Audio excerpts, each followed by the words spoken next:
ஏழை ஆகிறதுக்கு ஒரு முக்கியமான குவாலிட்டி என்னன்னா, எந்த காரியத்தையும் இன்னைக்கு செய்ய மாட்டாங்க. இன்று போய் நாளை வான். அந்த காலத்தில் சின்ன கடையில் எழுதி வச்சிருப்பாங்க, இன்று கேஷ் நாளை கடன், இன்று ரொக்கம் நாளை கடன் எழுதியிருப்பாங்க. அது என்னன்னாக்கா எப்பவுமே கேஷ் தான் அர்த்தம். இந்த ஏழைகளுடைய தாரக மந்திரமே எந்த வேலையும் தள்ளி போடுறது தான் மந்திரம். தாரக மந்திரம் நான் சொல்றது தள்ளி போடுவது தான் தாரக மந்திரம்.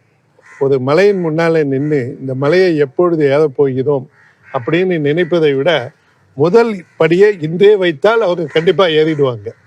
ஆனால் வாழ்க்கையில் எதையுமே நம்ம இன்றே செய்யணும்னு நினைப்பதில்லை, அதனால பின்தங்கி விடுகிறோம். ஃபார் எக்ஸாம்பிள், உடல்நிலை காரணத்துக்கு என்னென்னா, இன்னைக்கு ஒரு நாள் சாப்பிட்டுக்கலாம், நாளையிலேருந்து டயட் பார்த்துக்கிறேன் அப்படின்வாங்க. அதே மாதிரி பிளட் டெஸ்ட் எடுக்கிறதுக்கு இந்த வாரம் வேணாம், அடுத்த வாரம் பார்த்துக்கலான்னு நினைப்பாங்க. அதுக்காக தான் சொல்கிறேன், ஒன்றே செய், நன்றே செய், இன்றே செய்யும். ஒன்று நன்று இன்று அது என்று. அதாவது இந்த விஷயத்தை இப்பதான் செய்யணும்ட்டு இப்ப நிறைய பேர் பாத்தீங்கன்னா நிறைய பிளான்ஸ் இருக்கும், ஆனா அது எப்படி செயல்படுத்துறதுன்னு தெரியாதனாலதான் அவங்க பணக்காரர்களாக முடியாம இருக்காங்களா? நீங்க என்ன நினைக்கிறீங்க? நான் என்ன நினைக்கிறேன்னா, பிளானை ஒழுங்கா போடுவாங்க, அந்த பிளானை எக்ஸிக்யூட் பண்ண மாட்டாங்க. அந்த எக்ஸிக்யூட் பண்ணாததுக்கு ரீசன் என்னன்னு உங்க மனசுல ஒரு கேள்வி இருக்கும். என்னன்னா, எந்த பிளானை எக்ஸிக்யூட் பண்ணாலும் ஒரு பெயின் இருக்கும். உங்களுக்கு புரியுற மாதிரி சுலபமான ஒரு உதாரணம் கொடுக்குறேன். இப்போ பார்த்தீங்கன்னா, நீங்கள் எக்ஸசைஸ் பண்ணால் ஃபிட் ஆவீங்க, அது பிளான். ஆனால் எக்ஸசைஸ் பண்ணும்போது ஒரு வலி இருக்கும். அந்த வலியை பொறுத்து கொள்ள உங்களுக்கு மன வலிமை வேண்டும். உங்கள் மனது அதை ஒத்துக்கொள்ளாமல் அந்த எக்ஸசைஸை நீங்கள் பண்ணலைன்னு வச்சுக்கிங்க, உங்கள் பிளான் வந்து வின் பண்ணாது. அதனால்தான் you plan, but you also plan to execute that plan.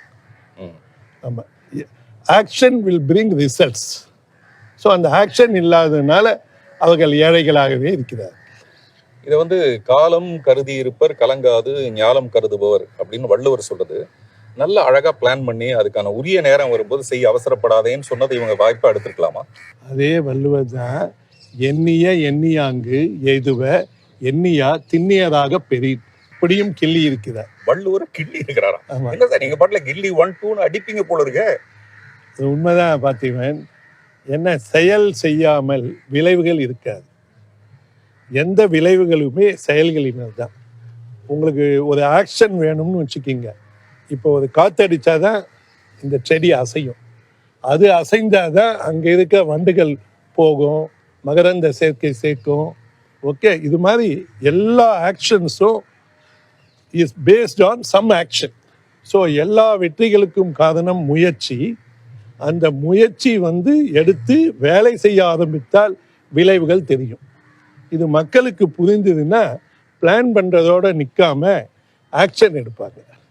Action எடுக்கிறதுக்கு பதிலாக வள்ளுவர், கம்பர் இவங்களெல்லாம் கூப்பிட்டு அவங்க வாழ்க்கையை அவர்களே ஏமாற்றி கொள்ளக்கூடாது.